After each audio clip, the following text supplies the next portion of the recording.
Donc vous sélectionnez les deux images de la page en faisant CTRL A, ce qui correspond à édition, tout sélectionner. Bien sûr, ça ne sélectionne pas les éléments sur les autres pages, c'est uniquement sur la page sur laquelle je suis en train de travailler. Donc les deux blocs qui sont sur la page 5 sont sélectionnés. Et je vais demander d'ajuster que ça remplisse les blocs sans s'écraser dans un sens ou l'autre, donc les proportions vont être gardées. Objet, ajustement, remplir le bloc proportionnellement. Vous avez aussi des icônes là au-dessus. Je n'en parle pas en fait de ces raccourcis là au-dessus parce que je préfère aller chercher les choses là où elles se trouvent. Les choses là où elles se trouvent dans les menus. Après, vous utiliserez les raccourcis si vous voulez. Que ce soit des raccourcis sur le clavier ou des raccourcis dans la palette des options là au-dessus. En tout cas, voilà, ici, moi je fais objet, ajustement, remplir le bloc proportionnellement.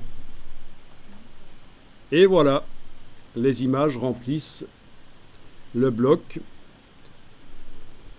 Voilà, donc toi tu dis que ça ne fonctionne pas parce que l'image sort encore du bloc.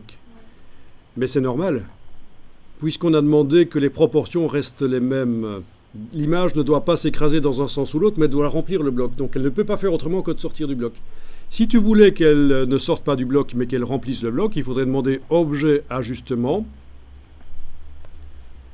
Ajuster le contenu, ce serait ajuster le contenu au bloc, voilà. Objet, ajustement, ajuster le contenu au bloc. Et voilà.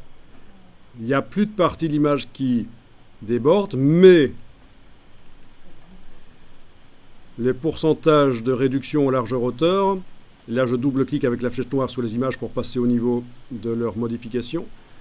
Voilà, ils ne sont plus les mêmes, elles sont écrasées dans un sens ou l'autre, c'est très mauvais. Donc il vaut mieux qu'elle déborde. Objet, ajustement, remplir le bloc proportionnellement, c'est ce qu'on doit faire. Je le redemande ici. Voilà.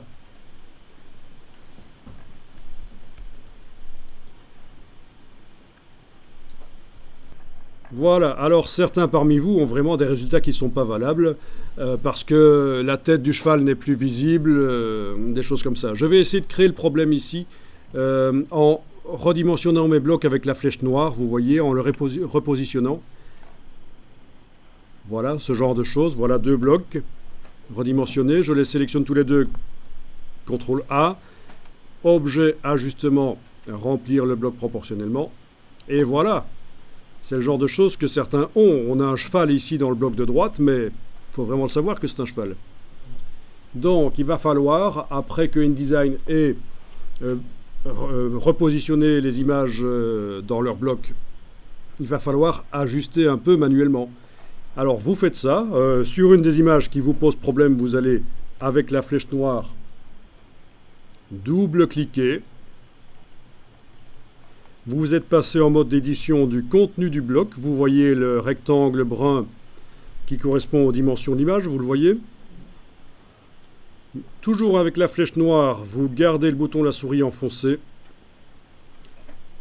Et vous allez bouger l'image dans son bloc en enfonçant la touche majuscule pour que le déplacement se fasse en horizontal ou en vertical, ça dépend. Voilà, et donc dans le cas de cette image, j'ai intérêt à faire ça, et c'est acceptable d'avoir une image comme ça. Vous voulez que je recommence? Je vais refaire ça sur une nouvelle page. Regardez, vous allez tester après. Open your eyes, ouvre tes ouilles. Je prends mes blocs là, voilà. Je fais un bloc comme ça, avec l'outil donc de création de blocs. Un autre comme ça, un autre comme ça, voilà. Je vais aller chercher des images, fichier importer. Donc je vais importer une première image dans le premier bloc. Une deuxième dans le deuxième bloc. Je ne fais pas la méthode la plus rapide ici, hein, mais je construis sur ce que vous connaissez déjà. Donc voilà. Voilà différentes images. Bien. Je les sélectionne toutes.